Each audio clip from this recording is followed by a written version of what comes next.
Hey guys, stays on schizophrenia and the negative syndrome. Schizophrenia and the negative syndrome. But before we get to this, please allow my brief prelude. As you know, I conveniently recorded it for our mutual comfort, our mutual convenience, and our mutual luxury. And hey, listen, I'm no spring chicken. I know I get it all the time. It's the funniest thing, all the time. Spring chicken, it's all I ever hear. I say no, no, no, and I've been around a few preludes in my many years. I'm telling you, this prelude, it's got something that's particularly luxurious. With the ever luxurious,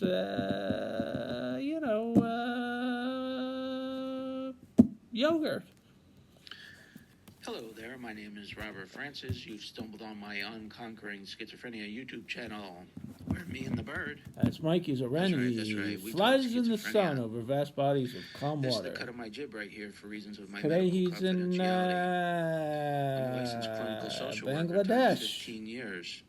That's a lot of gabbing and He chatting. gets around, I know. He's worldly. I've been diagnosed with schizophrenia for a score 5-1. He's Puts worldly. a little gray fleck in my beard. Thank you for joining me on my channel. And that's a topic. It's a topic. You know, the great Dr. Carpenter was the first with his cohort, Dr. John Davis, to talk about schizophrenia as a syndrome instead of a single disease entity. And he's the one that brought the negative symptoms into the picture. Back in the 1970s and 80s, he was talking about it, but it wasn't adopted. The negative and positive syndrome of schizophrenia wasn't adopted until like 2010. So he was like 20, 30 years ahead of the system. Dr. Carpenter, he's great.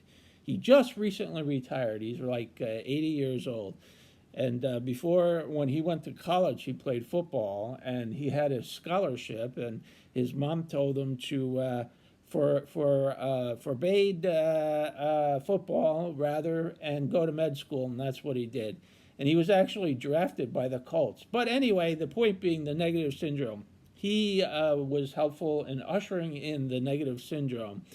And as we all know, the negative syndrome is what I call the malaise. I call it a malaise because it's reduces your energy, doesn't make you feel like you want to do anything, you feel lethargic, you don't feel motivated, you don't have any pleasure, you're anhedonic, you don't have any motivation or oomph going. It's the negative syndrome.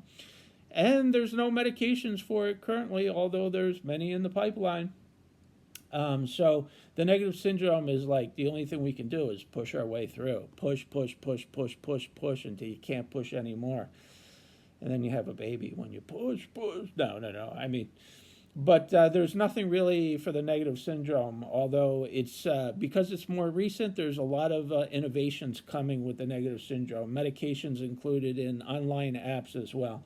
But if you're feeling the malaise, like I call it, the no motivation, lack of pleasure, a lack of goal-directed behavior, lack of spontaneous speech. I call it the malaise, and it's bad. It's worse than the positive. It's bad because you just feel dull and things. But the idea is you got to push through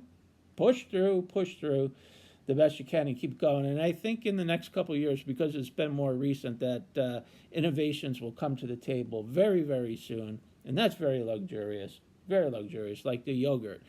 Yogurt, you're like key lime yogurt. You think it would be great, but it's key lime yogurt. Or black cherry. Oh, this will be great. I'm always disappointed by yogurt. What can I tell you? All right, guys, enjoy the day. We'll see you next time.